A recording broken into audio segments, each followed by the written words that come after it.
Ayan o, Davilan Food Market. Ayan po.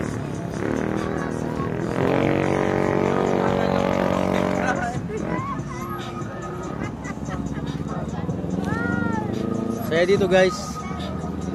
Sigurado marirelax kayo pag dito kayo pumunta.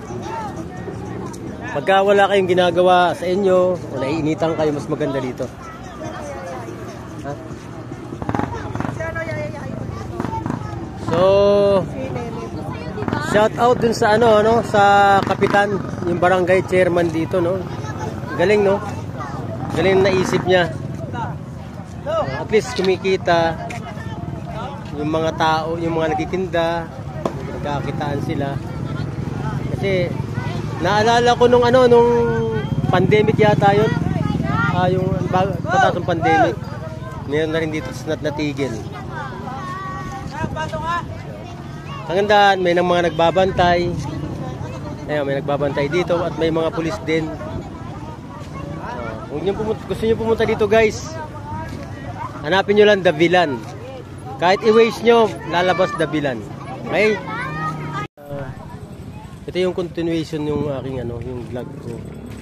Ito, kapag pupunta ka doon, yun, gawin na papunta ng Silang Cavite na. Pero tinan mo guys yung yung kalsada, napakaganda oh. Yan. Yan po, mga kainan pa rin doon sa lugar na yung mga kainan. Yan. Yung mga motor diyan nila pinapark. May parking diyan. Yan ang ganda. Tapos doon din sa loob, yung mga parking sila doon. Kaya pag pupunta ka rito, marami kang pera nila.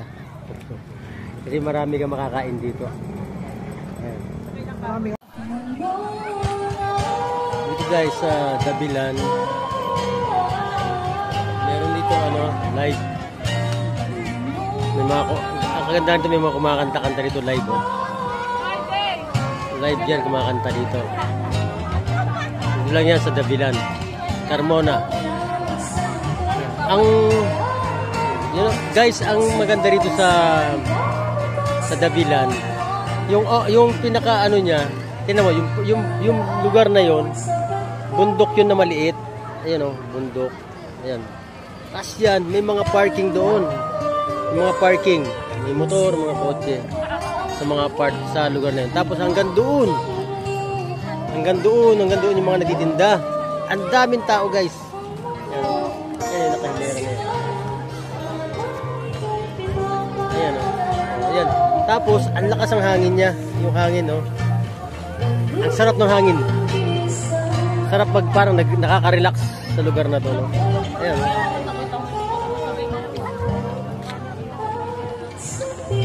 Ayan, no? Mayroong kumakanta dito. Parang, ayan, no? Ano pa naman natin siya? Thank you so much for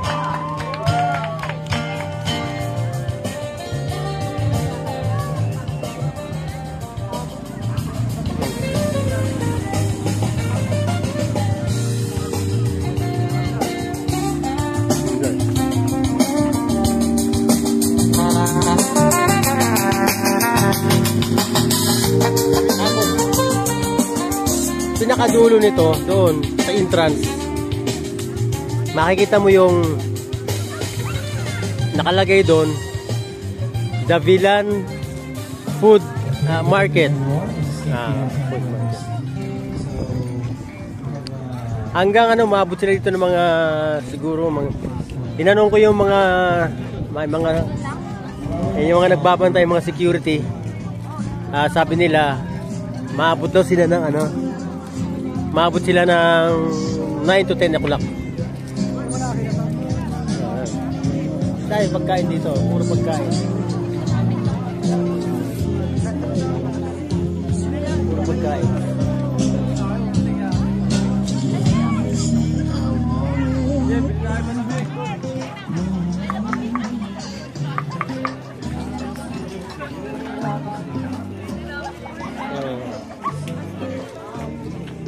Doon.